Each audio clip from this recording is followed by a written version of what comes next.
just about number of courses. Good afternoon. But an underlying what he calls theory of the curriculum, which he thinks has been Welcome, everyone. It's great to see all of you here. My name's Mary Ellen Konechna. I'm a professor in the Department of Sociology here at Notre Dame and a faculty fellow at the Center for the Study of Religion and Society in our department. And we're the lead sponsor for today's event. And so on behalf of the center and our other sponsors, it's my great pleasure and honor to welcome all of you to this panel discussion entitled Polarization in the U.S. Catholic Church, Naming the Wounds, Beginning to Heal. This is the opening event of a two-day conference of the same name, to which theologian Professor Charlie Camosi of Fordham University, who's right here and who you'll meet a little later, and I, the two of us, have invited 50 theologians, social scientists, and church leaders. And our aim is to discuss how we might in some way contribute and help to heal divisions and bring a greater sense of unity to the Catholic Church in the United States today. Some conference participants are faculty here at Notre Dame, but most of this group, and they're seated at the conference tables here in the front of the auditorium, they've traveled here from all over the United States. So if you could, please join me in giving them a special welcome.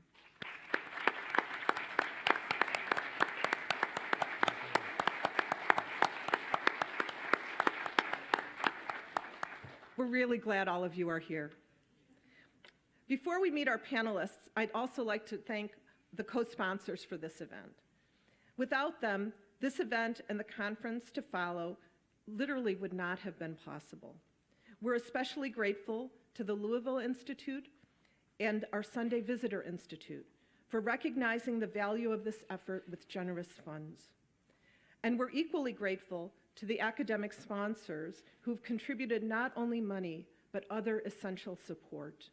They are the Center for Religion and Culture at Fordham University, and at Notre Dame, the following centers: the Center for Ethics and Culture, the Center for Social Concerns, the Center for the Study of Religion and Society, the Cushwa Center for the Study of American Catholicism.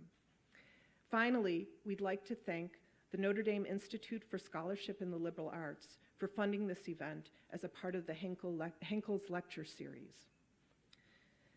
Now, we're honored to have with us 5 very distinguished speakers who we'll be hearing from today, and I'd like to introduce them to you now.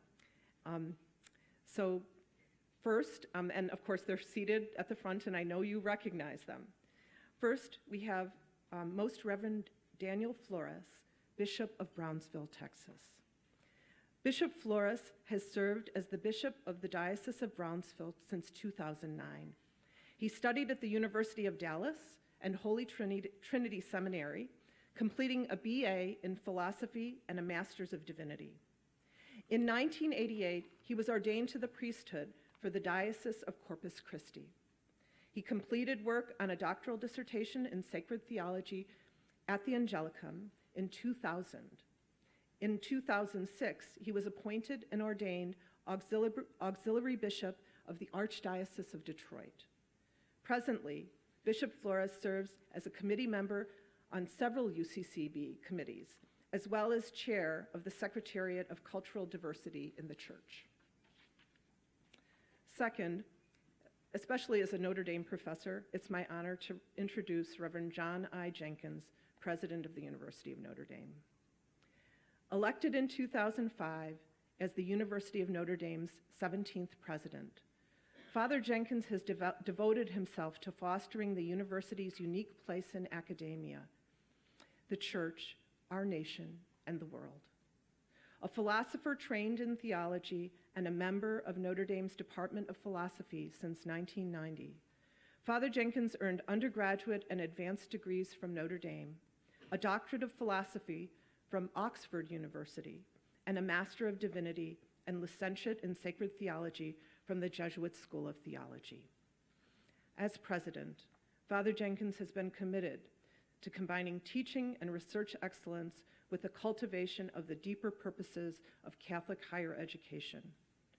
While pursuing academic distinction, He has brought renewed emphasis to Notre Dame's distinctive mission, rooted in the tradition of the Congregation of Holy Cross, the university's founding community, to educate the whole person, mind, body, and spirit, to do good in the world. Third, we're privileged to have, in the middle there, Julie Hanlon Rubio, professor of moral theology from St. Louis University. Julie Hanlon Rubio is professor of Christian ethics at St. Louis University, and her research brings together Catholic social teaching and Christian theology on marriage and the family. Her articles have appeared in Theological Studies, the Journal of the Society of Christian Ethics, Horizons, and Josephinum. She's the author of Family Ethics, Practices for Christians, from Georgetown University Press in 2010, and A Christian Theology of Marriage and Family, that's Paulist Press, 2003. Now, her new book is very pertinent here because it's entitled Between the Personal and Political, Catholic Hope for Common Ground, and that'll be published by Georgetown University Press in 2016. She received her PhD in Religion and Social Ethics from USC in 1995. Now, fourth, I'd like to introduce to you my colleague in sociology, Christian Smith. Chris Smith is the William R. Kennan Jr. Professor of Sociology at the University of Notre Dame, where he directs the Center for the Study of Religion and Society, and he's the principal investigator of the National Study of Youth and Religion, the Science of Generosity Initiative, and the Parenting and Intergenerational Transmission of Religious Faith project. Chris is a prolific writer and researcher. He's the author, co-author, or editor of numerous books, and I'll just name a few here. The Paradox of Generosity, Young Catholic America, Souls in Transition, many of you know these books, What is a Person, Moral Believing Animals, and American Evangelicalism. And as I said, that is just a few of them. His scholarly interests focus on American religion, cultural sociology, adolescence, generosity, sociological theory, and philosophy of social science. Smith came to Notre Dame in 2006 from the University of North Carolina at Chapel Hill, where he has been a faculty member since 1994, and he holds an MA and PhD in sociology from Harvard University. And finally, we are pleased to have with us Michael Sean Winters. Michael Sean is a columnist at the National Catholic Reporter, where his blog, Distinctly Catholic, appears. Winters' blog has won the Catholic Press Association Award in category Best Individual Blog for 3 of the 4 years that award has been given. In addition, Winters is the U.S. correspondent for the International Catholic Weekly, The Tablet, based in London, and he's a frequent commentator on issues related to Catholicism at NPR, PBS, and other media outlets. His essays have appeared in the New York Times Magazine, the New Republic, Slate, and other publications.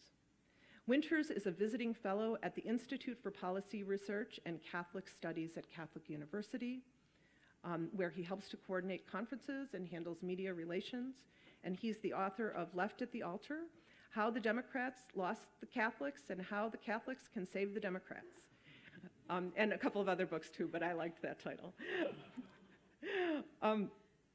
So we're grateful that each member of our panel is willing to share their reflections with us today, and we're very much looking forward to what each one of you has to say.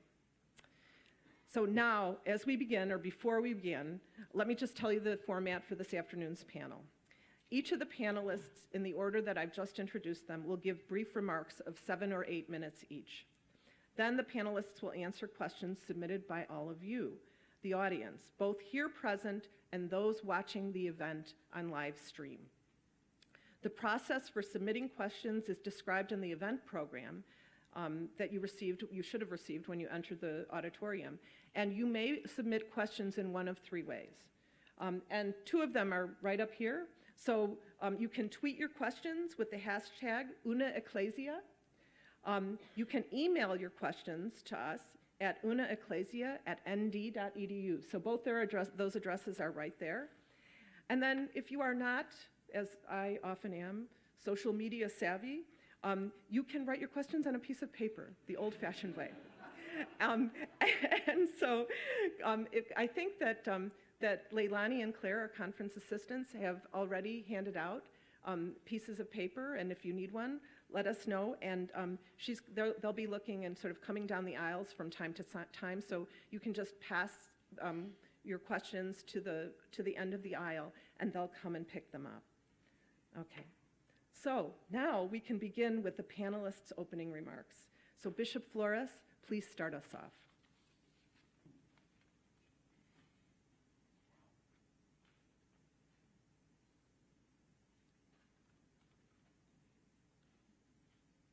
Thank you very much.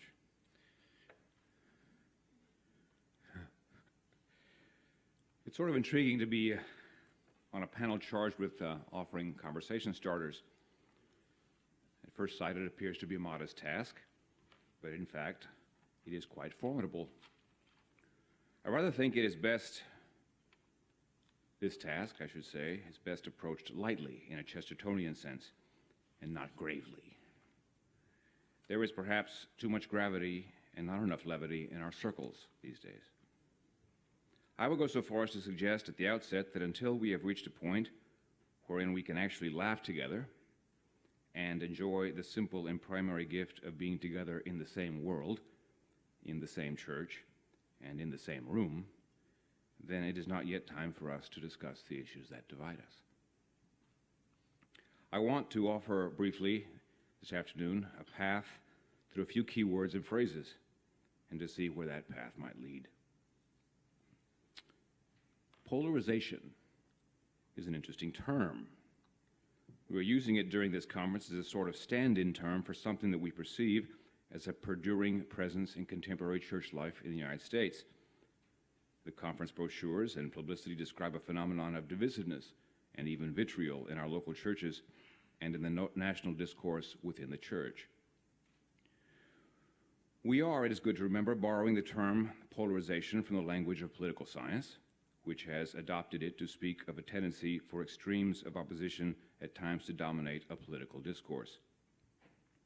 But political and social science appears to have adopted the paradigm from the field of the physical sciences, where the term implies a separation to opposing fields occurring by a kind of natural repulsion. The term is also used in optics science, as when describing the behavior of light or sound waves.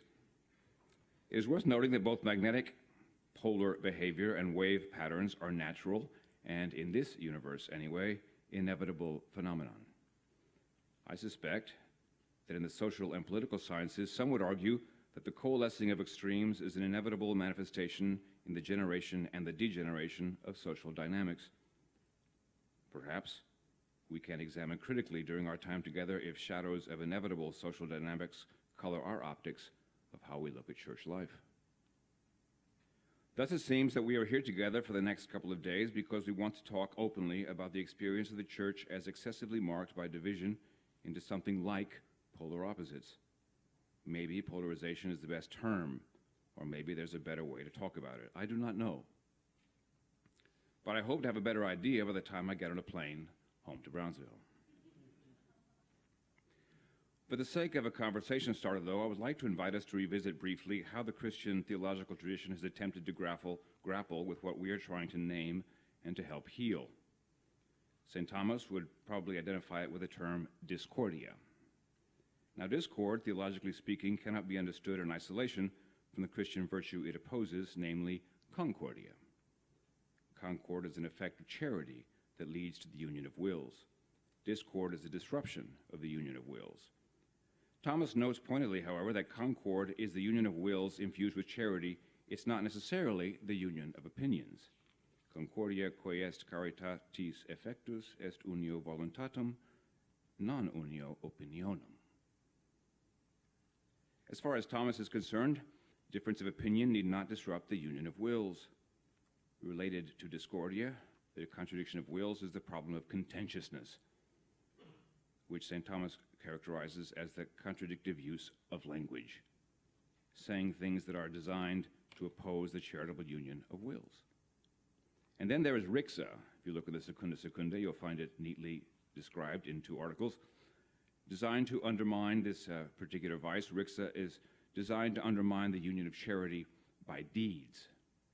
This seems to be the most extreme of the vices opposed to concord because it is like an enduring private war, an undeclared war.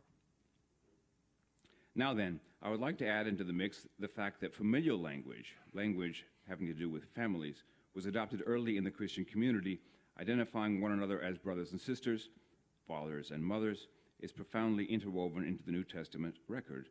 Late Pauline writings speak of the household of the faith.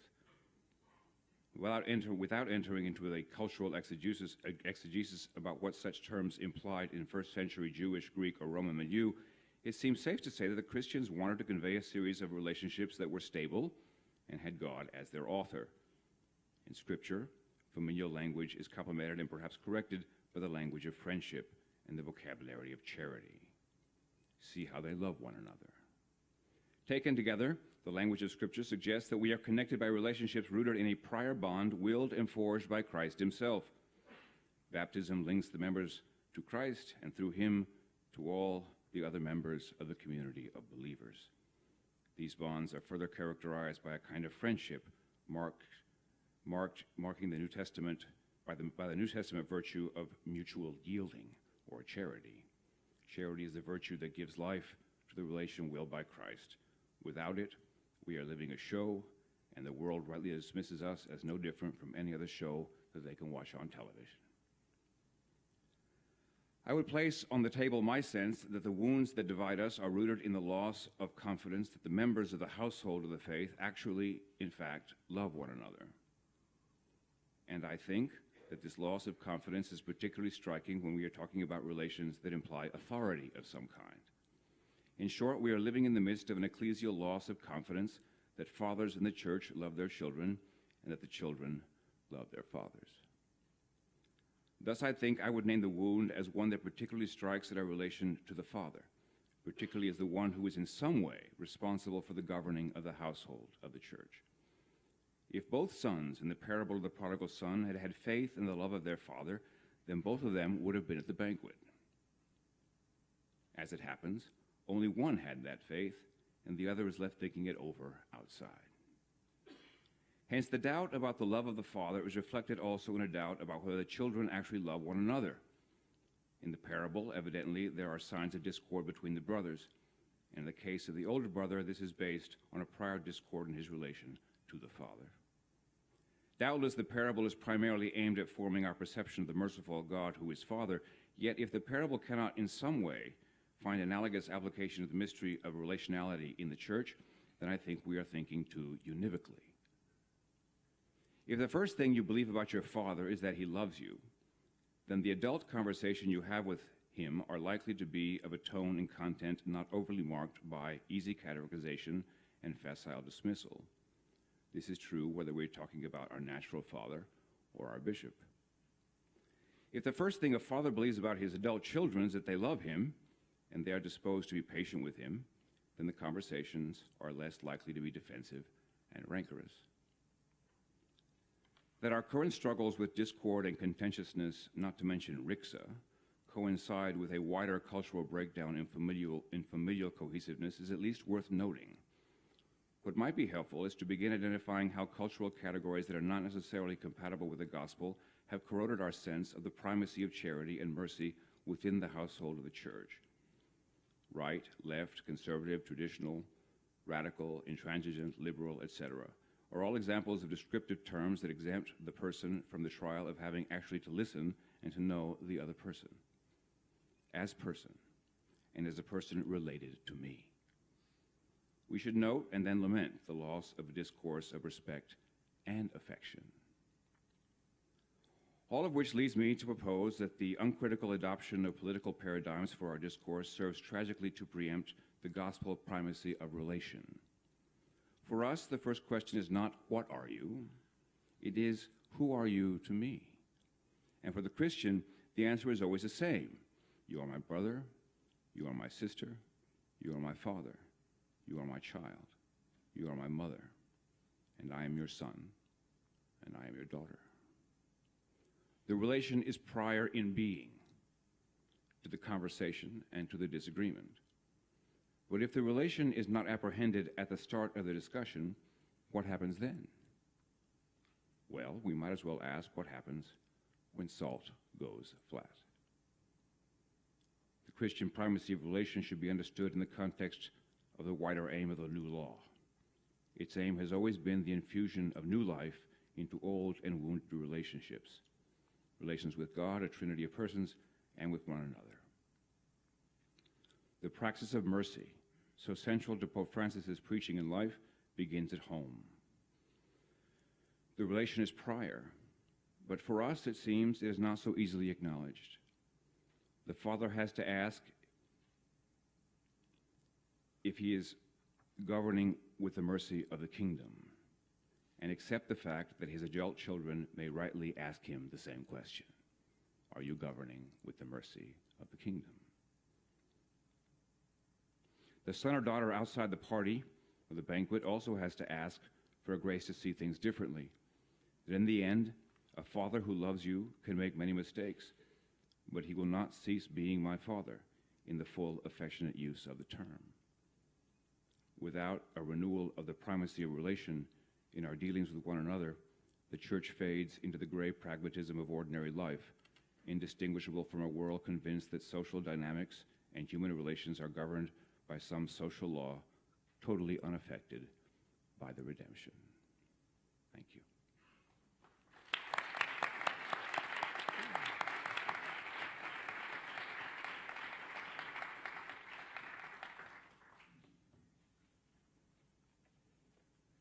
Take this opportunity to thank our organizer, Charles and Mary Ellen, and everyone else for putting on this great conference. Great to be with you. As a university president, I get letters.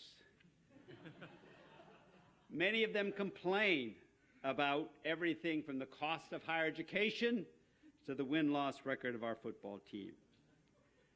But I'm often struck by the fact that often the most personal and vitriolic letters come from fellow devout Catholics. Of course, committed Catholics are more likely to be the ones who care most about what the priest president of a major Catholic university does or does not do. And I accept many of my decisions merit scrutiny and criticism.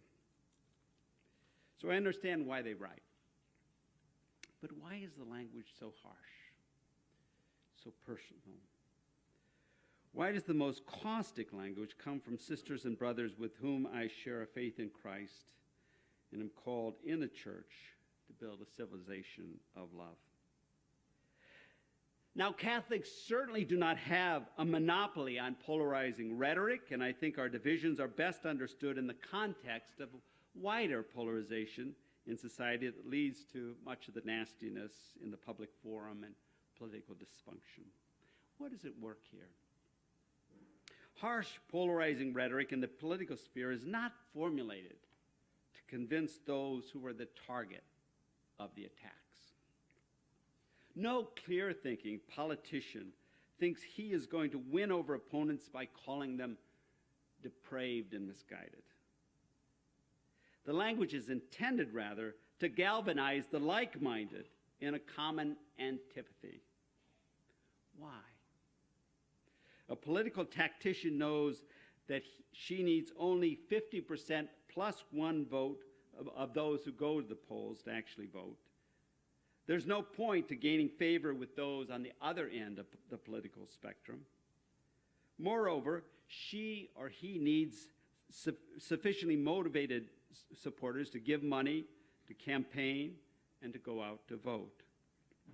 The polarizing language identifies a threat that must be defeated and aims to motivate the like-minded to bond together in vanquishing the threat. Catholic America often mimics, I think, the practices of our political life. And it stands out in the degree to which it possesses one important resource to make the rhetoric effective. Vilification of opponents requires a rich, common moral framework. It demands the language of ultimacy. I can only convince you that someone else is evil if you and I agree on what is good and evil, and that what is at stake is of great significance. The issue may be abortion, the plight of the poor, the nature of marriage, or the centrality of the family. In these and other cases, religion generally, and Catholicism in particular, gives us a rich moral framework to motivate the like-minded and portray opponents as misguided people threatening all we hold most dear. I would add that the tendencies I'm speaking about become particularly virulent, I think, when a religious agenda becomes joined to a political agenda. The United States is a religious country, and political leaders have always used religious language to describe our national aspirations. Politicians have a great interest in marshaling religious groups for their purposes, and religious leaders understandably want to exert influence through ascending political leaders and their movements. Politicians, however, naturally think in election cycles and need not worry much about the collateral damage of bruising political campaigns as long as they win. Religious leaders, on the other hand, should think in terms of the cycle of salvation history and be concerned with building a church that witnesses to Christ as we wait for his return. I believe when the church has aligned itself throughout history, when it has aligned itself too closely with political leaders, movements, and regimes of the left or the right, it has usually been the church that has suffered in the long run. We must, of course, be engaged in the world and its issues, and that means being engaged in political discussions. But I recommend that we all periodically engage in an examination of conscience regarding our rhetoric and whether it serves truly the unity we have in Christ, who is the only King. Now, a political realist may respond to these reflections and say, look, politics in a democratic society is a full contact sport, not a game for wimps. And the history of Christianity is certainly full of violent conflicts. At least we're not killing one another, as Christians in previous generations did. So, the realist tells us, stop your hand-wringing and save your pious platitudes. Man up, as our students say. Jump into the fray and enjoy the mudslinging. What are we to say to that? I find the analysis of Robert Putnam and a colleague of ours, David Campbell, here at Notre Dame, persuasive in their book, American Grace. According to them, the social revolution of the 1960s brought two aftershocks. The first was the conservatism of the 1980s, led by Ronald Reagan, which set up the culture war conflicts. The second, however, was the movement, particularly among young people, away from established religion and the growth of the nones, N-O-N-E-S, those who, when asked about religious affiliations, say they have none. Fed up with conflicts surrounding religion and its values, it seems, these young people are checking out of organized religion, leading to the weakening of our churches. The churches is viewed among many as, in the words of my friend and colleague John Cavadini, is something less than the sum of its controversies. Seen that way, who needs it? So while polarizing rhetoric is used effectively by people to serve their interests, I believe it's poisonous for the church. I think Pope Francis is right when he says that people come to the church through attraction. But the acrimony of many of our conversations obscures the beauty of the church, attracts few, and drives away many. We must act to serve our true interest, which is the eternal salvation of our souls and the coming of the reign of God. Thank you very much.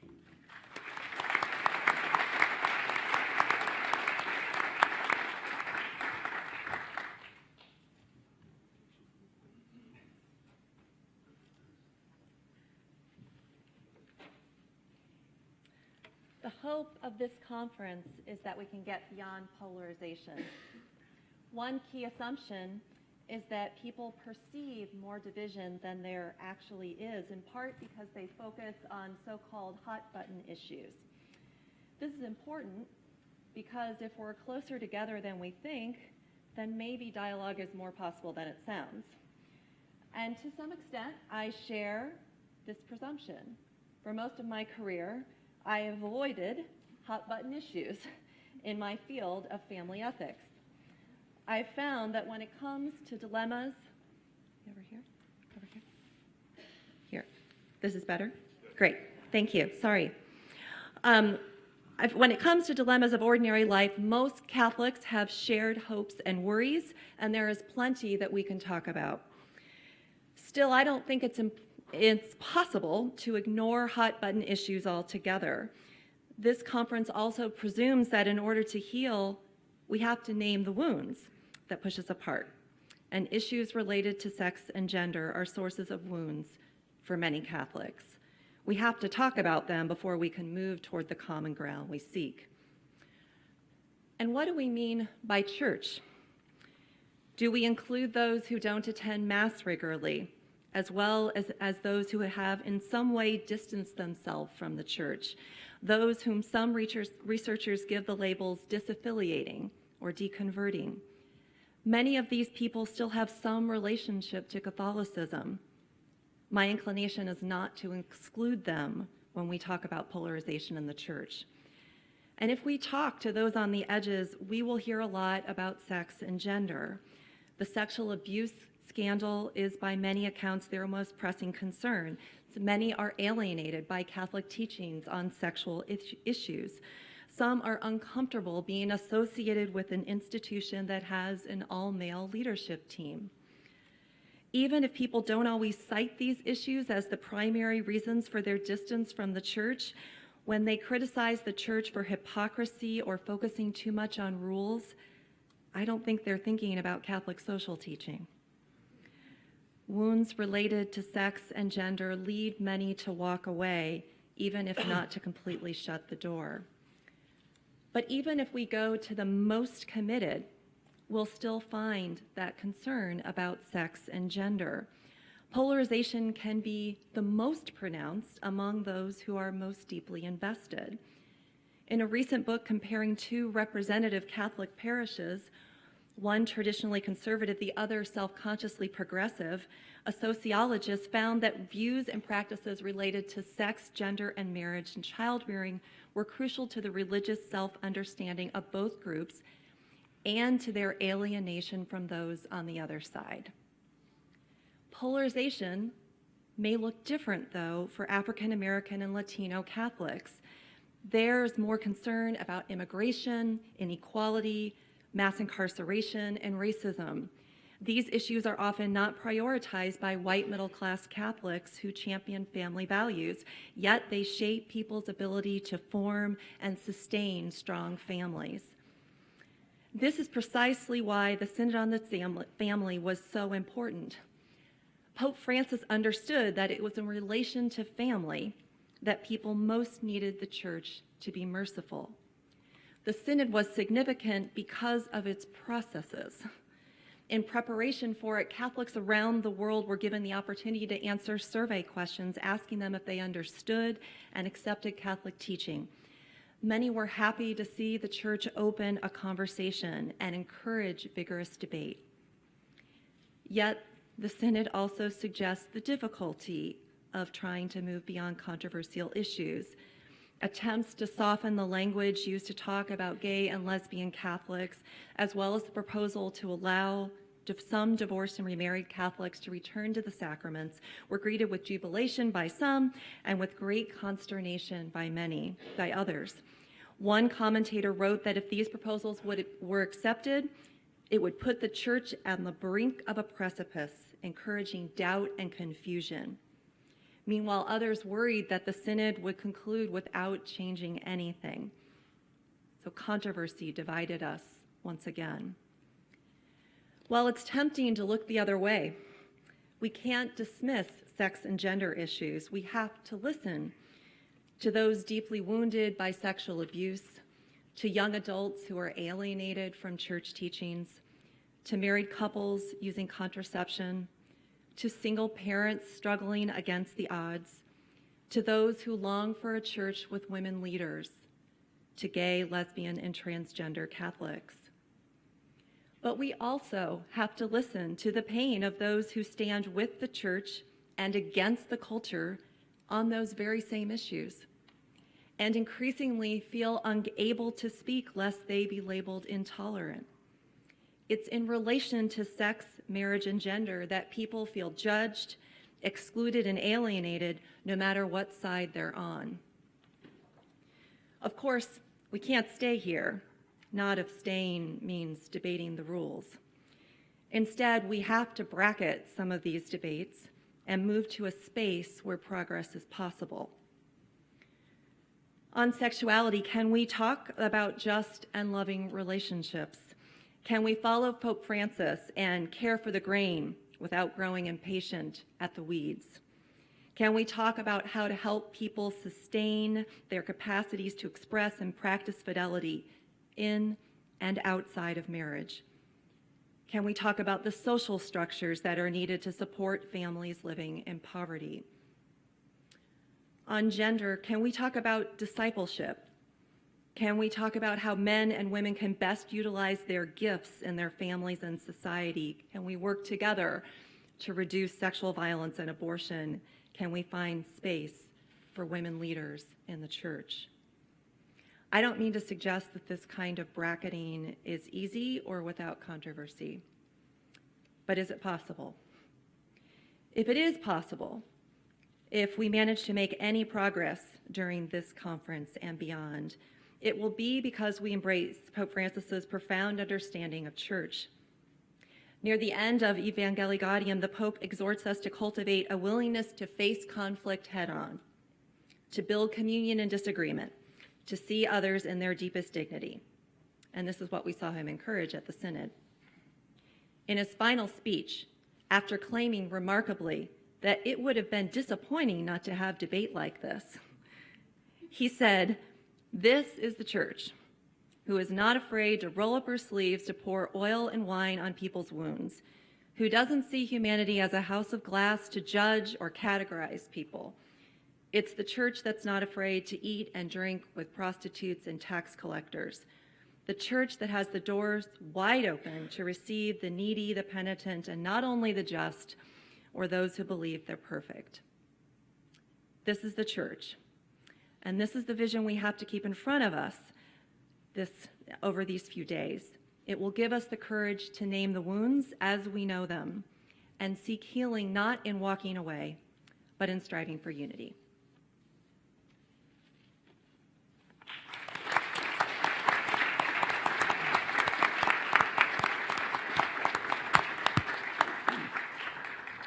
Good afternoon.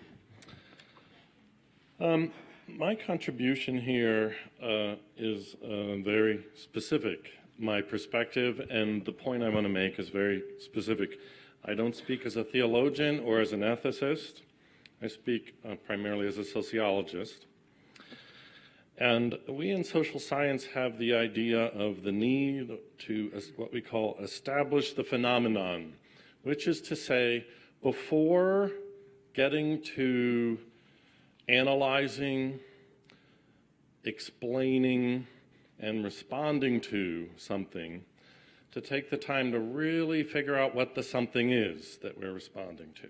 That's what we mean by establishing the phenomenon. So I have one very specific contribution that I want to make here to establishing the phenomenon of the polarization that this conference centers on. And my very specific contribution can be summarized by saying that polarization is not evenly distributed across age cohorts.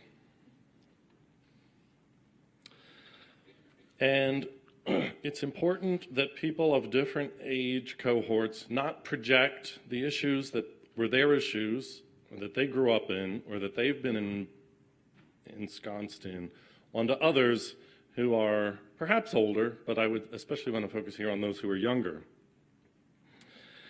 and to not miss the different sets of concerns that different age cohorts have.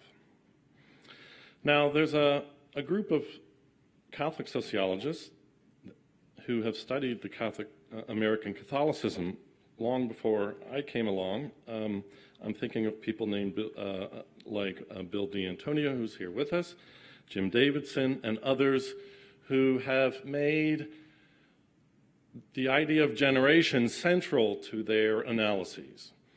And I think, and I commend, if you haven't read this work, I commend this body of work to you, because I think generations is an extremely important lens through which to understand the kind of things that this conference is focused on.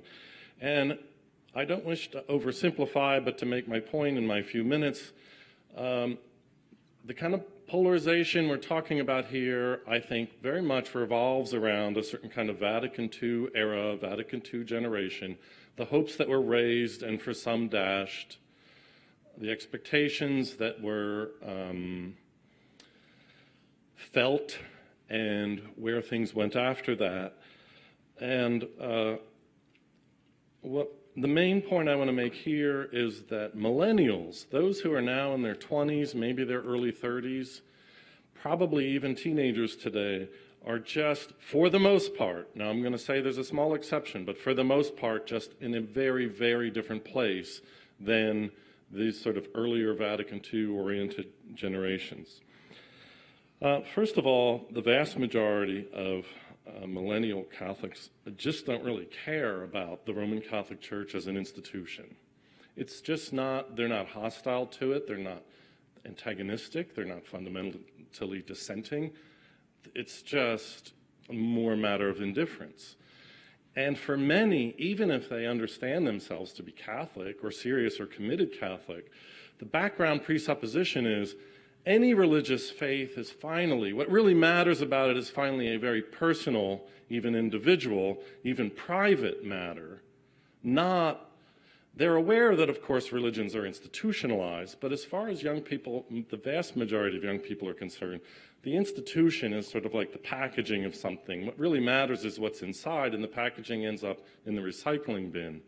And so they're just not invested in some of the issues and the politics and the bureaucracy and the contention that some of the polarization in the Catholic Church has involved, or at least they perceive that it has to do with institutional matters. And as far as they're concerned, their faith is an individual matter, so it doesn't have to engage larger collective policies and practices. Millennials are also generally, not all, but generally, just generally sick and tired of culture wars. And anything that smacks of culture wars, they're just not interested in. So especially if it connects to something, especially for those for whom their Catholic faith is meaningful, if that feels culture warsy to them, for the most part, they just don't want to have much to do with it. There are also, and this may be very hard for some older Catholics to believe, including myself, but there are also some millennial Catholics who just literally don't understand any of the issues. They never were taught much at all. I have interviewed, I know given the sort of the stereotypes, this is amazing. I have interviewed young Catholics who with completely straight faces report, as far as they know, the Catholic Church has no particular teaching on sexual issues. They're not pulling my leg, they just don't know that. Third, I think there's kind of and I don't quite know how to describe it, but there's this kind of an existential disconnect. Just like I think for very many of us sitting here, what the Cold War era felt like is still very meaningful. We can remember what the Cold War was like. And young people today, they may have read about it, but it's not part of their existential experience. And so certain things don't resonate. And so things that mattered in the 60s and 70s to many Catholics just aren't part, they may intellectually understand it, but it's just not part of what they're interested in. Also, back to the issue of individual approach to faith, many young Catholics are very localist in the way they understand things. If they don't care about the Catholic Church globally, when we first interviewed teenagers, this was right around the priest abuse scandal time, and we were expecting to hear lots of blowback. And much to our surprise, the vast majority of teenagers were sort of like, oh yeah, there's always some bad people in any institution, but it's not a big deal. My priest is a great guy. That was basically sort of the attitude. Like, I like people I know, and of course the world is full of some bad, rotten apple here and there. So not a big deal. Of course, now to balance that, we have to recognize that there is a serious, committed minority of millennial Catholics, Catholic millennials, who are very invested in the church, in church's policies. We might think of them as sort of the JP2 type youth, and they too are polarized. And many, and if some of you here are millennial Catholics and thinking, what is this guy talking about? I'm totally different than that. I'm telling you, you're really rare, and you probably gravitate to places like the kind of places that the older of us here work at. So there's certain kinds of young Catholics will be drawn to certain kind of older Catholics. And that means that those older Catholics can have what in social science we call a really bad sampling bias. We think the world is a certain thing based on our limited sample, but that's really out of whack just because of the way social networks work.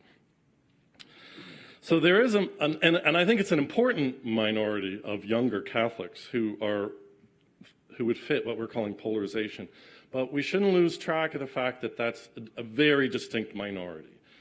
The vast majority of young Catholics the issue is not fighting within a framework and civility. The issue is just indifference and disconnection.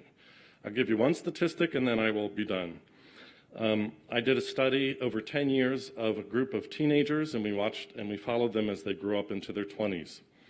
Of all the teenagers who identified as Catholic, 10 years later, half of them didn't identify as Catholic. There's a 50% attrition rate in our nationally representative sample. I'm not trying to hijack the focus of the conference or say let's focus on other things, but thinking about young people, they have concerns and orientations and assumptions and presuppositions that are for them disconnected to many of the things that older generations of Catholics care about. So my basic point is keep the generational lens in mind, keep the multiplicity of concerns that American Catholics have in different generations in mind, and don't lose track of where millennial Catholics are.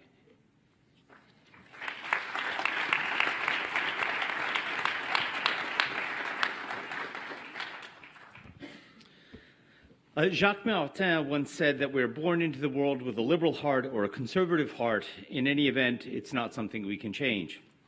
But he also suggested that we spend considerable time acquainting ourselves with the kind of heart with which we were not born. Study and sympathize with the concerns that grow from that other kind of heart in our search for wisdom. This exercise also obviously helps build up the unity of the church. None of us has a monopoly on wisdom, and all of us benefit from forging friendships with those who are different from us. And the more we recognize that, the more likely a difference of opinion will not eat at the unity of the church. But that effort does not obliterate the fact that good Catholics do have different kinds of fundamental dispositions. Sometimes these dispositions are rooted not in our heart, but in our circumstances. In his new book, The Archaeology of Faith, Father Luke Amelli writes about his grandparents who were sharecroppers in Italy. He writes, take, for example, the conservative mindset that quite naturally belongs to farmers. Time and work on the farm are keyed to a steady rhythm of the seasons with planting, growing, harvesting, and letting the land lie fallow until the cycle begins again. Even individual days have their fixed set of routines from sunrise to sunset. Fixed cycles and predictable patterns enable farmers to live from the land. When the unexpected breaks in, disrupting a set routine, such as accidents that disable workers or bad weather that halts the growth of crops, farmers feel a deep sense of devastation, perhaps accompanied by anger or hopelessness, close quote. Farmers are naturally conservative, but most of us are no longer farmers. And when I read his comment about bad weather producing anger or hopelessness, I was reminded of Cardinal Casper speaking at Catholic University last autumn, when he said many churchmen look at the current papacy as a bit of bad weather, and they are just waiting for it to pass. My point is that insofar as the church is a human institution, it is not helpful to paper over differences that are real. The current practice at America Magazine of forbidding writers to use the terms liberal or conservative seems foolish to me. Adjectives, like all metaphors, can either enlighten or obscure, but I do not see how the cause of unity is furthered by making poor Jim Martin write some writers like George Weigel and Robbie George, rather than just saying some conservative writers. Adjectives can be misused, but that does not mean they are useless, only that they should be used with care. I want to push back against the idea that polarization today is a unique problem. As much as we moderns always flatter ourselves that our problems are singularly more difficult than those faced by previous generations, on this issue, that case cannot be made. In the last years of the 19th century and first years of the 20th, a woman named Ella Eads worked in Rome at the Propaganda Fide, which was then in charge of episcopal appointments in the United States. Thankfully, her correspondence was largely preserved, and I rely here on Jerry Fogarty's history of the relations between the American hierarchy and the Holy See to tell the tale. When the rector of the North American College, Monsignor later Cardinal William Henry O'Connell, was conniving to have himself appointed the Bishop of Portland, Maine, she wrote to the Archbishop of New York, Michael Corrigan, quote, "Monsignor Pomposity is so invariably rude, ill-bred, and disobliging. I do not suppose he knows any better, being low-born and common, pitchforked suddenly to a position which has turned his head. Like all underbred paddies, I am not in his eyes sufficiently rich or fashionable to be treated with even ordinary courtesy," close quote. Her judgment of the rising cleric did not soften with time, and when in 1906 O'Connell got himself named coadjutor to Archbishop Williams in Boston, she wrote to Bishop McQuaid of Rochester saying, "I have no doubt that Pomposity paid well, Falconio, Mary Doval, and especially Satoli, and that they seized the moment when Cardinal Gotti is lying at the point of death to carry out their designs." She urged the bishops of the Boston province to, quote, "resolutely show their teeth and not suffer their noble metropolitan to be thus grossly insulted and shamefully treated simply to promote the selfish aims and inordinate ambition and gratify the shameless cupidity of Italian cardinals and Roman officials," close quote. Her forcefully stated views were not idiosyncratic. The divisions within the church in the United States at the turn of the last century were real, and the fights were fierce, with the Americanizers like Gibbons, Ireland, and Keene on the one side, and the conservatives like Corrigan allied with German Catholics on the other. They fought about everything. Ms. Eads' deeply personal invective it should be noted, was also often right. Cardinal O'Connell really was pompous. There are times, I admit, when I feel a similar desire to lash out at another person. But it is best to confine the lashing out to the differing ideas and arguments and not to the person. Sometimes people, especially commentators, receive an attack on their argument as an ad hominem attack because our arguments are so close to our personalities that we have difficulty distinguishing. The old yarn about hating the sin but loving the sinner always was and still is cold comfort. But some of my regular disputants deploy the hate the sin, love the sinner line against those whose sexual behavior does not match the Christian ideal. And surely sexuality is as close to a person's personality as their arguments are. Here is my rule of thumb. Try to keep the focus on the arguments. But if you decide that the situation deserves a sharp elbow, remember the sage advice that if you are going to sin, sin boldly. To get under an ideologue's skin, make sure you mock. It drives them crazy. And it's usually not very far to drive. My third point has to do with the special role of the Catholic commentariat, people like myself who police the culture and traffic in opinions. I do not think we should shy away from good, passionate debate. Dull prose is as much of a literary sin as throwing a sharp elbow is a sin against unity. It is the shape of the debate that matters. Our public discourse benefits not only from debate, but from a debate that seeks deeper understanding and hopefully, eventually, even fleetingly, consensus. I like to say that while people at the extremes are certainly capable of making important and interesting arguments, they also are usually incapable of driving the discussion in fruitful and practical ways. It is at the center of the American church life that the important conversations have to happen. And there has been very little room in the center And I would argue the center at the moment in the American church is pretty far to the right to begin with. But the winds have changed, and some of us view the current pontificate not as bad weather, but as a time of sunny skies. It is my hope that the leaders of the church will use this change of weather to create the space and the climate for discussions in the center.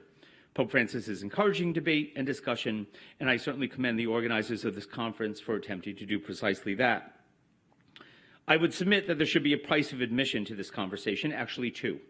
First, participants must show themselves to be Catholics first, people who do not distort the church's teachings to serve an extraneous ideological or political agenda.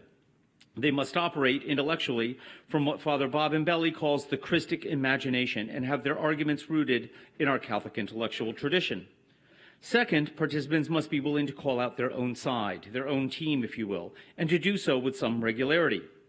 We journalists hold forth the ideal without fear or favor, and this should apply especially to members of the Catholic commentariat when the teachings of the Church challenge those with whom we tend to agree on other and any political or social issues.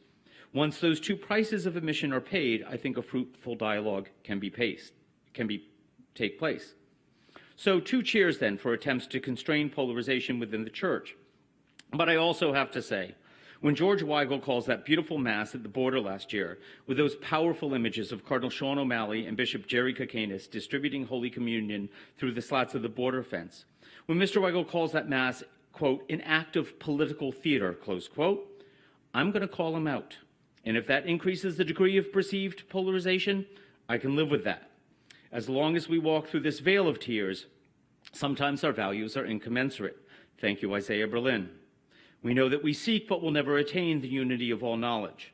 And in the meantime, sometimes we need to have a strong, even polarizing debate about the state of our church and the issues that should concern us as followers of the Master.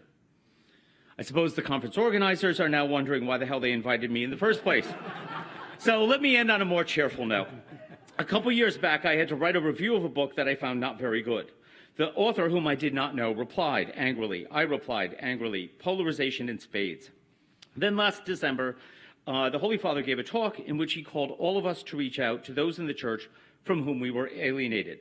Through the good offices of a mutual friend, who I'm happy to say is here today, I reached out and made the offer that we grab a cup of coffee together.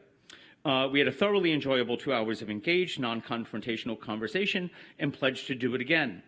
I look around here and I see people, Rick Arnett, Kim Daniels, whom I met originally because of a disagreement about something they or I had written, and both have become not just good friends, but people to whom I turned when I wished to deepen my understanding of a contentious issue. Apart from Rick's crazed and heretical devotion to Duke basketball, I always learn something from my encounters with him. They, and there are others not present with whom I have similar friendships, help me follow Mariten's counsel I cited at the beginning. I'm a better writer and a better Catholic for these friendships. But I think the fact that we first met on the occasion of an instance of polarization shows that it is possible to move forward, not into any homogenized Catholic identity or shared intellectual agreement, but into our respective Catholic identities in the plural, more intelligently as well as more kindly, by engaging with each other. We should fear the isolation and separation of different groups within the Church, as much as we fear the inevitably polarizing conflicts that come with engagement. And at the end of the day, we will all throw ourselves on the mercy of God.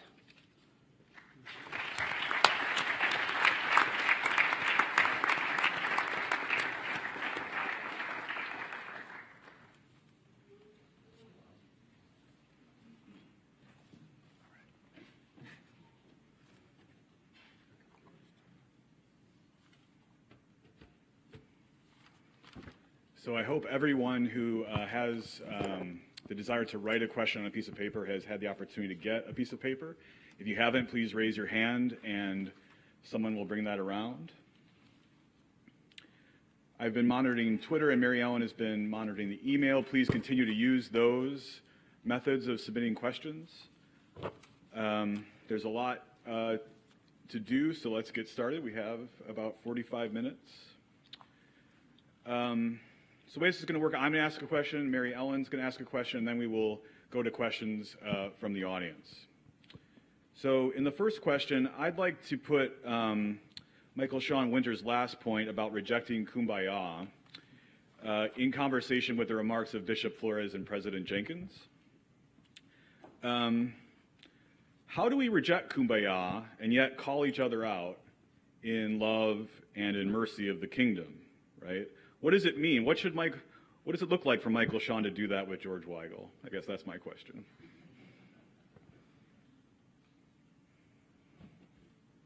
You want to say?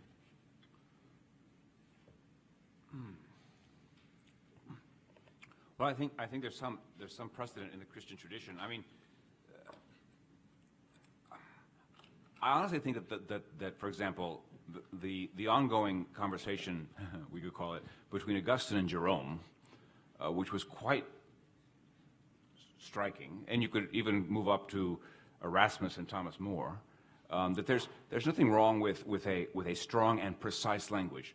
It is, however, a matter of the animus behind it, and that's what I think we have, at least in my view. That's how you kind of attenuate.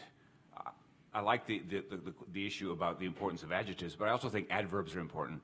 And adverbs is about how you say something, and not just what you say. And it's the how, it's the tone, it's how well you know the person who's speaking to you. I suspect Augustine, aside from thinking that Jerome was cantankerous, also thought, but he is a faithful Christian, and he loves me.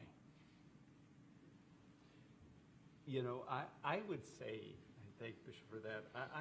I think the. Can you hear me now? I think the problem I don't think the problem is, say, if Mike Shaw and I get in a violent disagreement and call each other names and kind of don't talk to one another. I mean, that's not a good thing. But the problem with polarization is when you define groups around oppositional extremes with the disagreement, whatever it is, in the foreground, and that attempts to define the community. And so, I'm pro-life, you're pro-choice. I'm, pro-gay marriage, and so that becomes the definition of the group. And you wear your shirt, and I wear my shirt, and that's really the pernicious thing. I think two individuals having strong disagreements and using strong words is not in itself a bad thing. And I agree with you on that. I think it's when you get into this tribalism, particularly in the church. I do think that does deep damage to the church, and I do think it's why Chris Smith's millennials just aren't that interested in the institution. Right? One reason why, perhaps. Michael Sean, do you want to quickly respond to what they said? Yeah, I'm acutely aware that delectatio morosa has been a sin for a long time, and it will be. And I think it's always better to be able to disagree with somebody with whom you've had a friendship. But if you also make repeated offers for that and it's not taken up, it doesn't absolve you of the obligation to call out a person's opinions when you think that they're wrong. You always have the obligation, and I find most people are actually usually receptive to meeting somebody who doesn't think the way that they do. But we have to be clear that's not always the case. I mean, sometimes you make the try and you strike out, but then you just keep on going about your work. You try not to be vicious, try not to be personal, but you've got a job to, or this is my job. It's, I get up and I write about you guys, some decisions you make. All right, I have a question for Julie. So, Julie, you talked a lot about sex and gender and divisions in the church caused by sex and gender. And then Chris Smith told us that a lot of millennials don't even know church teachings on sex and gender. And so I would like you to respond to that. And maybe one way to phrase this question, but you can take it in your own direction, is, so then how do generations, that idea of generations, matter for the church around issues of sex and gender that are where many people are wounded? Good, thanks. I'm deeply appreciative of Chris Smith's work, and I've read a lot. Can you hear me? The microphone. Is that good? Better? That's not good. How about here? I think you're okay. Okay. And I've learned a lot from his work. I think I'm putting together a couple of sources. One is my own students. I teach sex, gender, and Christian ethics every spring. I continually find that they are concerned about guilt, about shame, that they do not find a welcoming home in the church. When I'll say to them, didn't you learn that from your religion teachers that sex is good, that sex is a gift, they'll say, well, kind of, but not really. So those who are coming in from Catholic schools are still coming with what I would call wounds that relate to sex, gender, sexual orientation. So I'm still seeing that, perhaps in my own small marred sample that I get to see. But then I even see in broader studies people like Putnam and Campbell, like D'Antonio and others, and then I also was drawing on Patrick Hornbeck's study at Fordham, see people keep coming back to these questions of rules and hypocrisy, and meanness, and it seems to me even when sexual ethics issues aren't named, that's what people have in mind. So I guess that's what I'm seeing. I'm also seeing the just disengagement as well, but I think that's connected, both for the young adults and for older adults who are moving away. It seems, why are people moving away? Why are they upset? It seems like it has to do with these kinds of issues. Chris, would you like to respond? Well, just to clarify the way you put it, Mary Ellen, in your question, I wasn't suggesting that many Catholic millennials are unaware that the church has a teaching. I was saying some do. Most probably would say, does the church have a teaching about sex and gender? Yeah. Don't have sex before you're married, don't have an abortion, don't be gay. That's probably how most would put it. I think part of the difference is sociologists who are running national studies are dealing with nationally representative, and there are enormous numbers of Catholic or raised Catholic young people out there who don't tend to come across our radar screens or register in our classes and so on. So I'm not saying, I think what we're saying fits together perfectly well. My point is just a reminder that there are also very many Catholics who work at Walmart or don't have a job and are just in a very different place. Now, we might say sociologically, they don't matter as much as the Catholics who are institutionally connected. The ones who fight are the ones who are going to have a disproportionate influence. I know it's wrong to say some people don't matter as much as others. I mean sociologically, institutionally. But so I don't see a conflict with what we're saying. I just think it's important not to project or generalize from the kind of young people that tend to gravitate to the kind of people we are, that's the sum total of what's out there in the world. So this is a question from an undergraduate.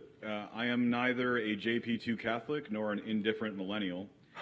Yet I am here attending this panel, and I don't believe that I am alone. I am 22, gay, feel alienated by language, but yet have experienced the light and love of the church, and yes, as an institutional community. My question is, why am I not considered in this possibility? Am I lost in this environment of polarization? That's to the panel, I guess.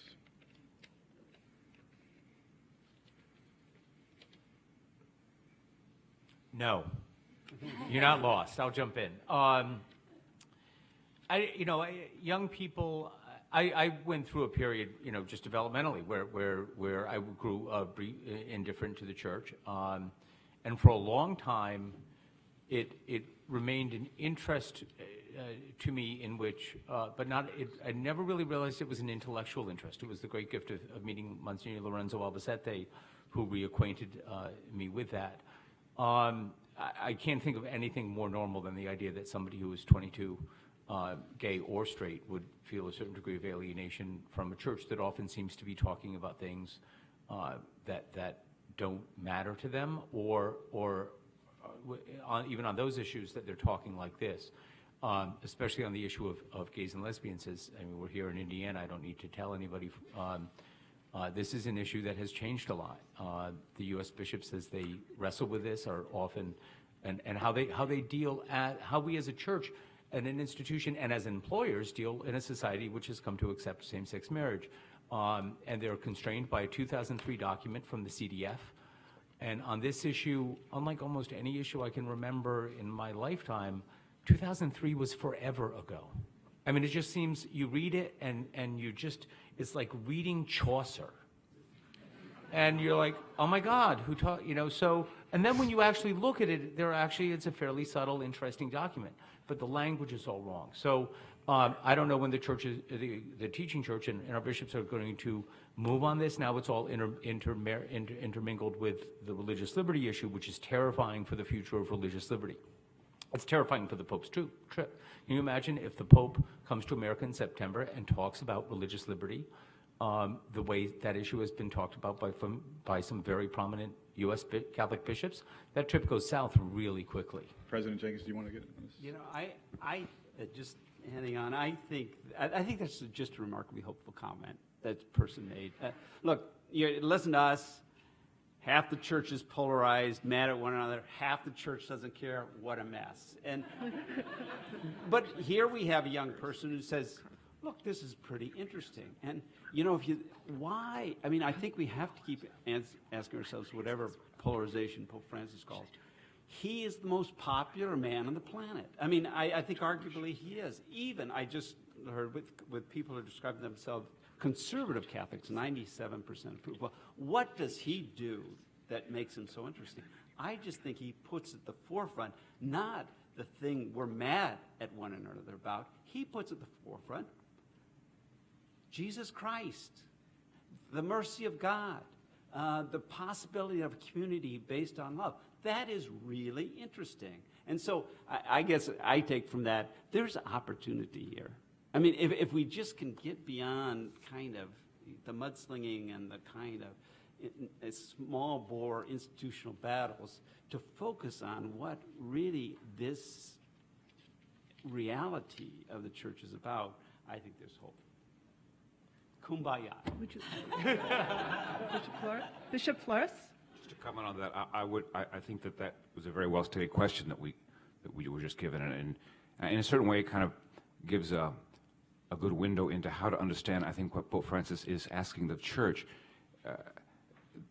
We are, and as I said, I tried to say anyway, the relation is prior. The person who asked that question, many people, I've heard questions like that have to do with a lot of issues. Do I belong? Do I have a place? That's the question. I think we can't answer it fundamentally, primarily sociologically. I think we have to answer it ecclesially. And I think the Holy Father says, you belong to Christ, therefore we belong to each other. And that fundamental acceptance of the relation is prior.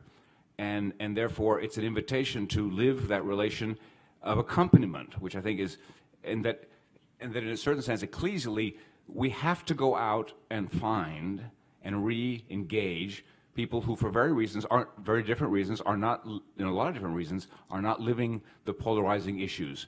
I could talk about 18, 19, 21-year-old recent immigrants from Mexico or from Latin America for whom most of the issues that we argue about on the media level, not because they aren't like, well, that's interesting, but like, no me toca, it doesn't touch my life, no? And why? Because, okay, a 21-year-old, because I'm married, I have 3 kids, I love my kids and I want to raise them, and I have to work and it's hard, are they going to deport me? The issues are different. And so, and that person can ask the same question, do I have a place in this conversation? Perhaps the question is for us, then perhaps we ought to alter the conversation to ask, that in a certain way, the ones who are asking us the questions are the ones who can set a different kind of agenda for us. I think the people themselves, in a certain way, indicate the flow of the agenda into the future, and the agenda is set by the people of God, I think. Thank you. I want to shift the discussion a little bit, but actually maybe it's not such a shift. And Bishop Flores, I'd like you to respond to this, and then maybe anybody on the panel. So now you all, our panelists, are all looking at you, but everybody else is looking above here at a screenshot of the liturgy. So how specifically does our shared liturgy either contribute to or offer a way to heal our polarization? Would you be willing to start us off there? Wow. You know, I lived through the Liturgy Wars. I did. In the seminary. In the seminary, it was painful. It could be one of the most divisive things when there was a spirit of constant sort of nitpicking as to was it done rightly or was it done, instead of actually doing it effortlessly in the spirit of what the church basically has received. It's a beautiful treasure in the liturgy, that well executed without excessive preoccupation. I used to, I had a seminary professor who was from a previous generation who said, well, you don't know how bad it was when I was in the seminary. I said, well, no, Father, I just think you just substituted one set of rubrics for another. And it's become a preoccupation. It's a preoccupation which can sometimes shatter the ability to enter into it as a gift from Christ, which is the church, of which the church is the custodian, which should be celebrated beautifully and in a way that invites the participation of the people of God. But I think in that sense it can be a very, very beautiful thing. I think I have experienced many extraordinarily beautiful liturgies that do what a liturgy is supposed to do. It's not our construction, it is God's work, and it evokes and it provokes a new reality in the life of the community. It is Christ who convokes it and who provokes it. I think if we let him do that, I think if we take almost too much control of it, we lose some of that. But I do think it can have, and it does have that effect. I've seen it many.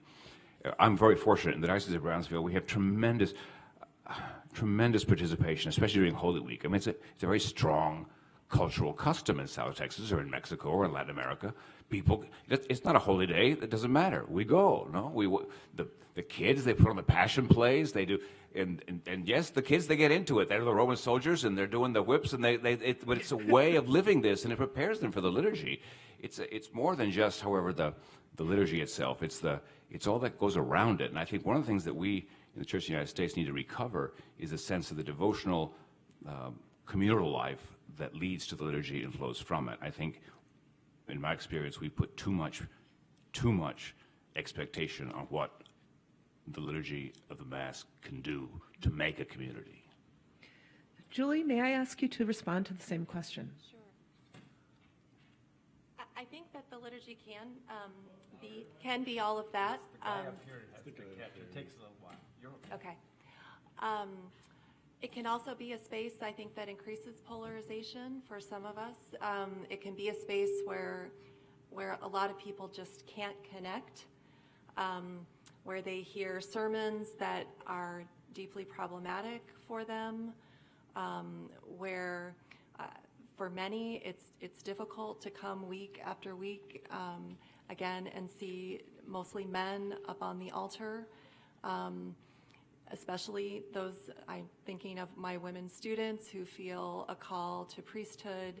That can be a very difficult space. At the same time, I think that it can be this space that brings people together in really deep and profound ways. I know that I felt that as theologians at conferences where we'll be, engaging in some of what Michael Sean Winters is talking about during the day but then we're all at liturgy together and we're just in a different space. And I think it's really important that we start it by saying, we're flawed, we're sinful, and here we are. And that sort of reminds us that we can't do this all on our own, and that we need this liturgy and that we need each other. So I think in that way it can be a really profoundly healing space. Thank you. Okay, another different kind of question for the audience, and I love this question. And I'll explain why. Okay, so the person wrote, this question is more about conflict in general, of which polarization is only one part. The late sociologist Roger Gould, who was one of my teachers, and this is why I like this question, argued that conflict emerges frequently when two people or two groups are ambiguous about their status relative to one another. Without drawing too fine a point on this analogy, could the conflict that we see also be a sign of this? That is, conflict reveals that one group has not won over another, that hierarchy has not suppressed dissent. Conflict might even therefore signal something healthy. Thoughts? Because I'd like to ask the sociologist on the panel to go first. Chris? Right. Well, I mean, as Durkheim said, you know, more fundamental than anything is solidarity, and so it's impossible to have any kind of conflict without some more fundamental solidarity. Roger, I was actually in graduate school with Roger. We were in the same cohort, so I knew him pretty well. But I think Roger's point was correct. I think the point posed in the question is correct. And I'm a relative newcomer to Catholicism, and I don't know too much about it, but it's interesting to me that there are some Christian traditions where if you disagree or have conflict, you just go your separate way and start your own denomination. And I don't say that to put people down, but rather I think some Catholics are so deep into the tradition that they can lose sight of the fact that there's some virtue to the fact that even if there is conflict and it gets nasty sometimes, there's some virtue to the fact that there's still people committed to operating within roughly the same framework, trying to sort issues out together.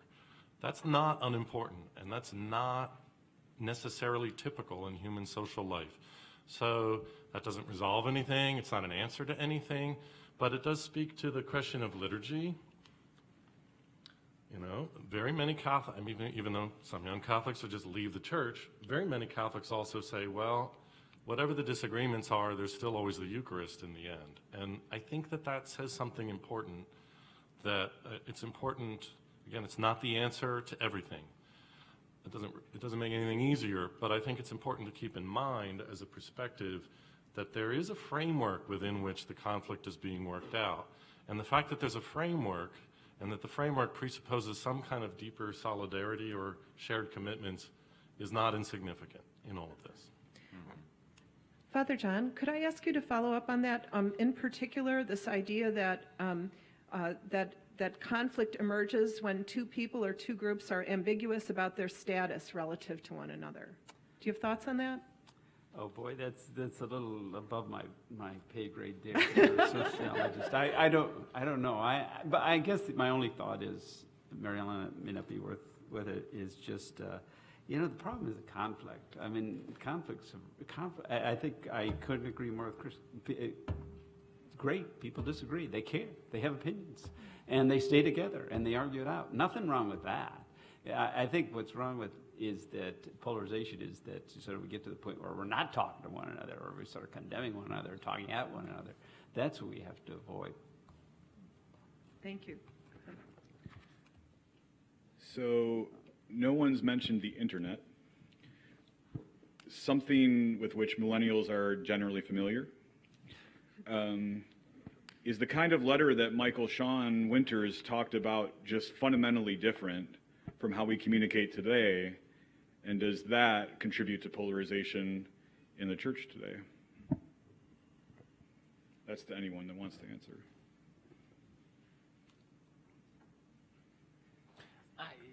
I'll start, seeing as you started, you know, when you go back and you read the correspondence that led to Newman's Apologia Pro Vita Sua, I mean, there's a room for controversialists and for controversialist writing.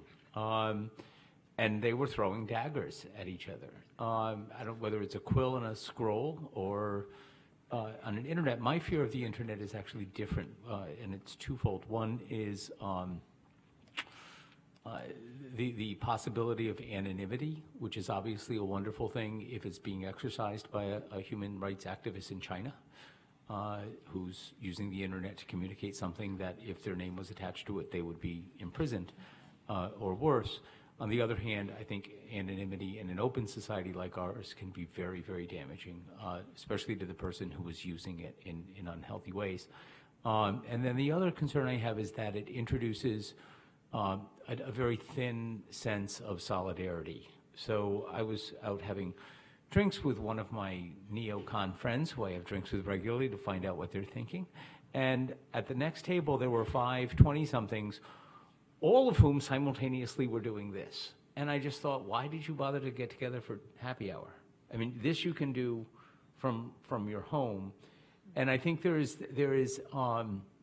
think it's hard enough in your 20s to figure out who you are in your relationships, or even late teens, and to all of a sudden have all these, that you're developing these connections and with people who were at Notre Dame, one of whom didn't exist, right, in that famous story of the football player who had this, what he thought was a real relationship with someone who didn't exist. I mean, it's hard enough to be 22. You don't need this. So I think it invites a lot of weird things. I think the church, obviously, we've got to learn how to use it.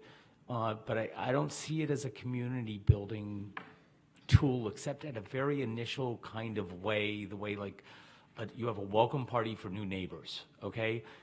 That doesn't mean they're gonna fit in your neighborhood or anything like that. I think the internet can start that, but real community has to get thicker and deeper pretty quickly, or we're on the wrong track. My sense is that we're still at the very early stages of understanding the social consequences of the internet. We're very early on, and it'll take a long time to really figure it out. But 2 things I would add to those points that do relate to the question of the Catholic Church is, in some ways, the internet obliterates authority, and it gets rid of gatekeepers. So it's sort of the democratization of genius, and it sort of distributes. I mean, we've all heard this argument, and I think that's relevant because in however one's ecclesiology is, in some sense, the church still is an authority, a teaching authority in some sense. And so I think the internet forms in many young people, unself-conscious presuppositions about authority and about the lack of anyone who may know better. Basically, Google replaces authority in some sense. The second point that comes up among college professors sometimes is that the internet has had the unintended consequence of reducing, it appears, young people's capacity to engage long and difficult and complex texts in ways to work them through and understanding them and critiquing them and allowing themselves to be critiqued by them. And so there's a certain literacy, there's a certain frame of mind that's related to working through difficult arguments with whom one disagrees, that's related to being of a certain kind of literate mind, a book, word-centered mind, that the internet, I think, corrodes, if nothing else, just that all the texts are very short. But there's more than that. So those are just 2 examples of what we're just engaging, I think, mostly working in the dark, trying to figure out the consequences of. I don't think the internet is the end of the world, but I don't think it's benign either. And it's just going to take a lot more time to figure out what it's doing, I think.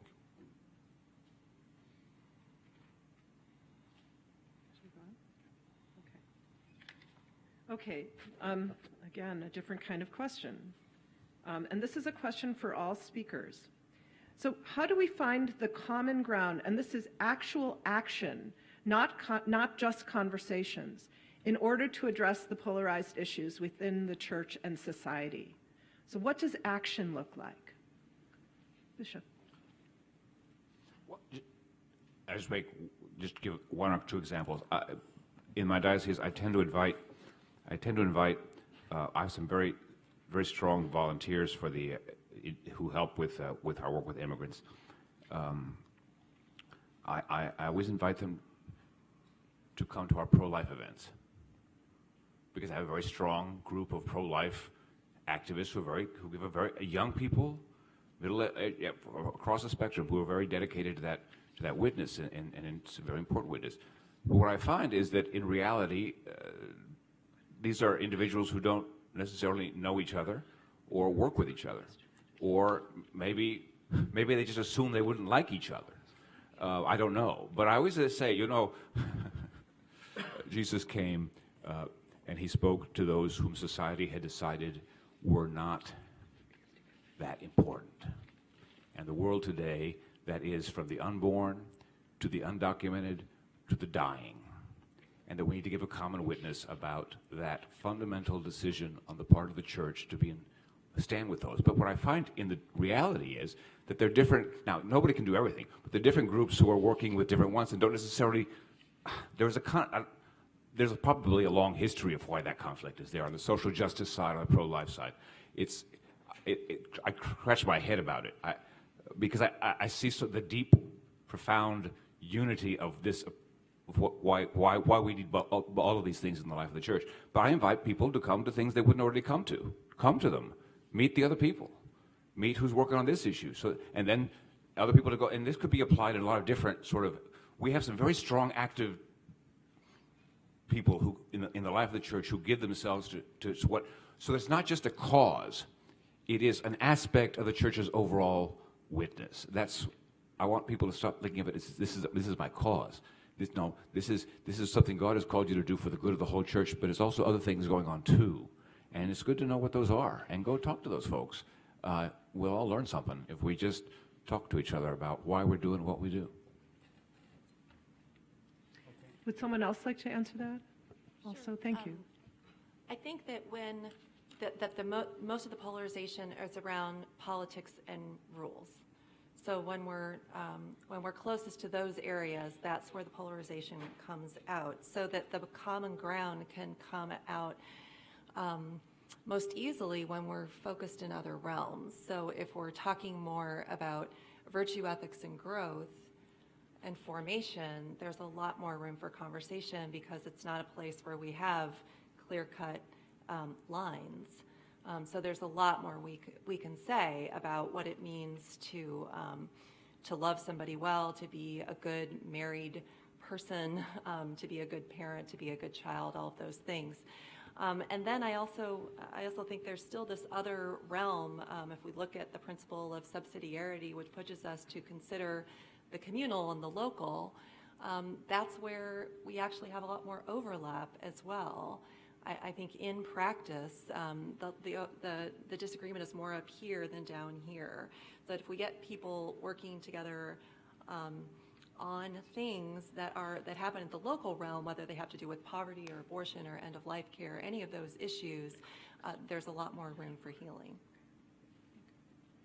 I would add, I mean, my little 2 cents there is that there's disagreements in which we engage and give reasons and disagree strongly, okay. But whenever we talk about others in a way that puts them beyond the pale of the church or the pale of a reasonable person or a decent person, whenever it tends toward ad hominem, that's a bad thing. Okay, so what do we do about that?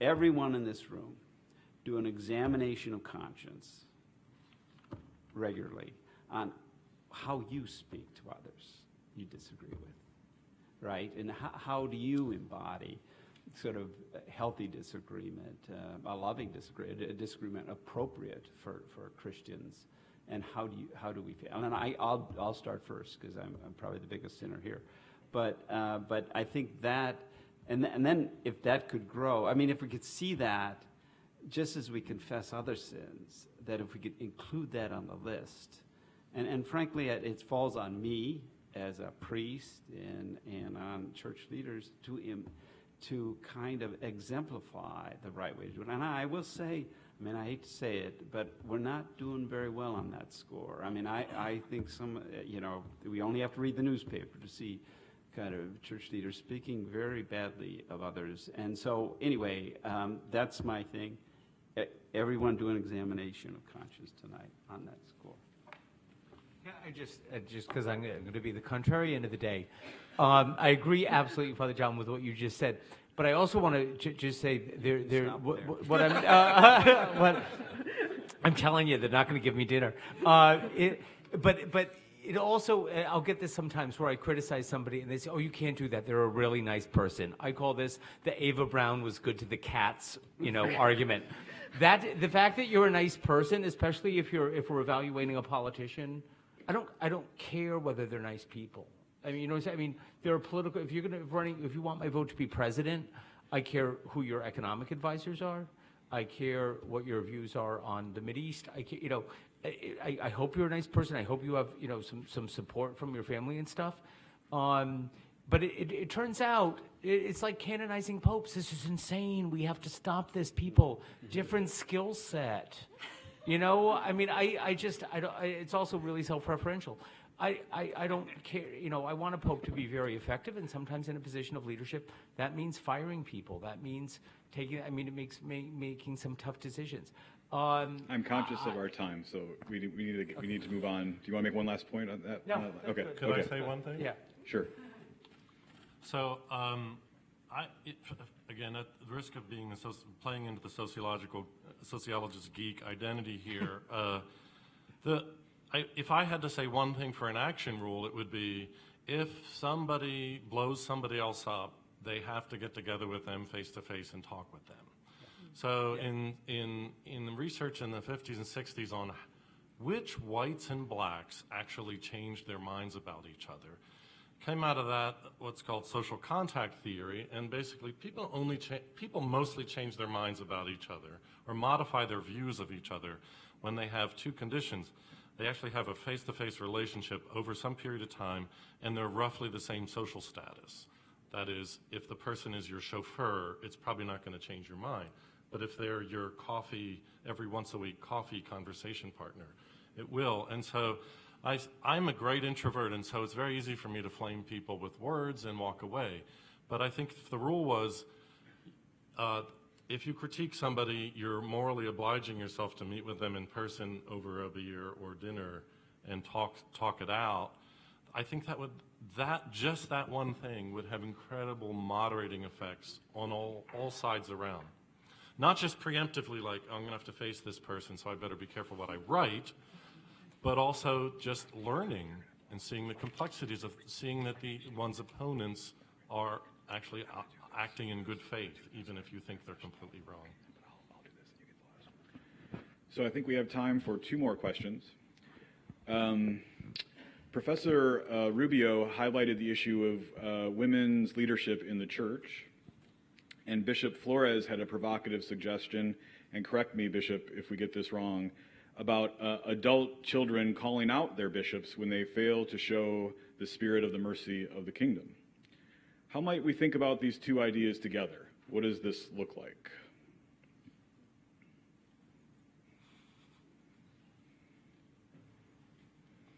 You sure? No. No.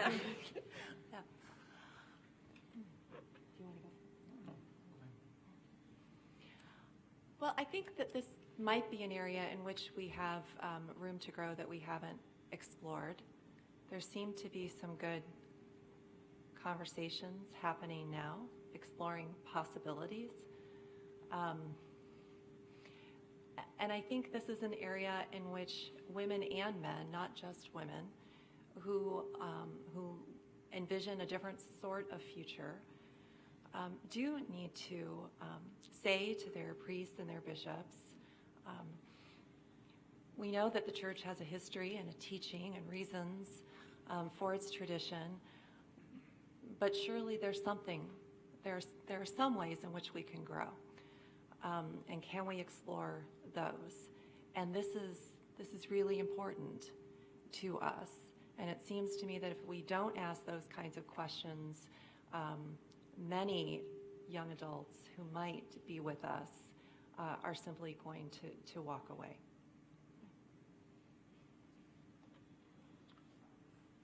Right. No, I agree that there's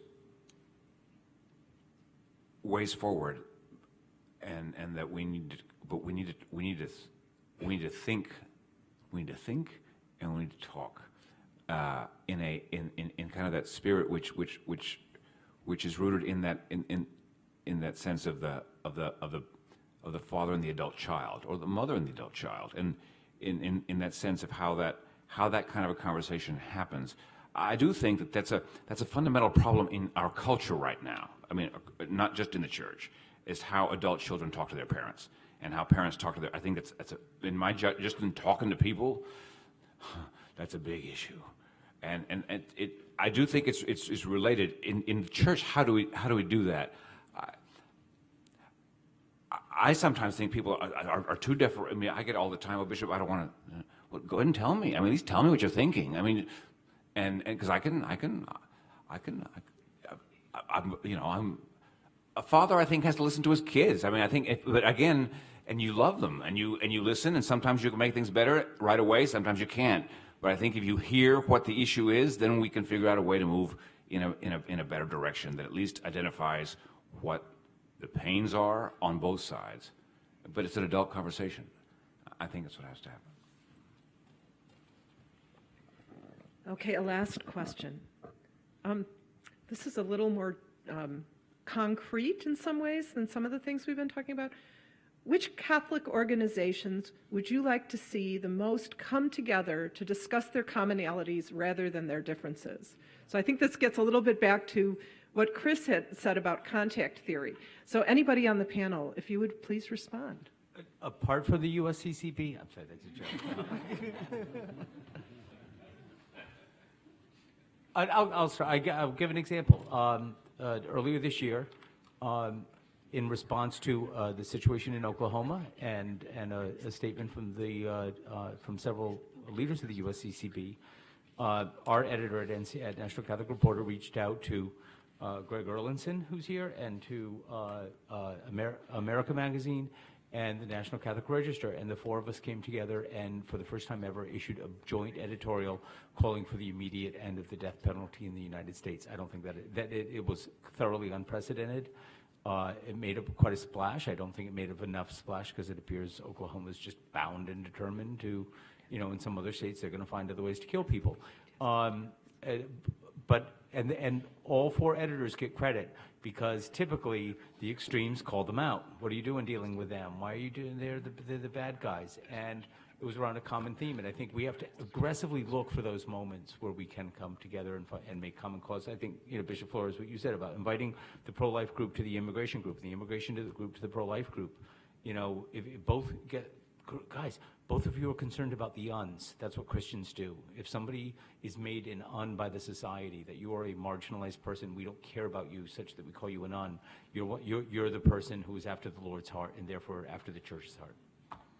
Bishop Flores. I'll just make a quick comment. I appreciate the question, but I'm going to kind of turn it a little bit. I have a concern. I think, I'm just going to say this. I think the Church of the United States, as a rule, thinks, this is going to sound really bad, thinks that everybody ought to be like us. And let me tell you something about what I think that implies. That to be a minister and active in the church in a strong, sort of competent way, you have to have an office and you have to have a degree. Now, this concerns me because we have a huge immigrant population whose experience of the church, and I'm talking not just Latin America, I'm talking about Asia, I'm talking about Africa, whose experience of the church is quite different in terms of how it engages in the dynamic of the real life of the church on a daily basis. And I think we have to figure out how to invite them to be a part of the conversation instead of, because I hear an attitude sometimes in my conversations with people. I travel around, I serve on committees, I go to meetings and stuff like that basically says, well, no, we have to wait for them to grow up. Well, no. We are misunderstanding what Pope Francis is saying if that's the attitude. Because in a certain way, we have to accept the fact that those who don't necessarily understand the church as primarily office-centered, power-centered, and degree-centered can actually have an awful lot to teach us about what the dynamic of the church is fundamentally about. It is about the poor, and the poor have a lot to say to us without an office and without a degree, and without too much concern about the power structure and the 5-story office buildings. Absolutely.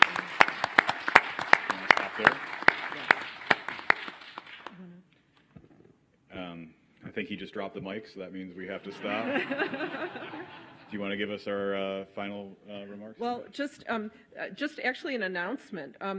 As we end, I want to remind you, if I think there's a book table out in the front. I have been here for a while, so I haven't seen it. But please take a look. It's outside the auditorium. And many of the materials, not only of today's panelists, but of speakers at the conference and, today and tomorrow, are featured there. So, and I want to thank everyone for attending today, for your really thoughtful and interesting questions, for a terrific panel. Please join me in thanking our speakers.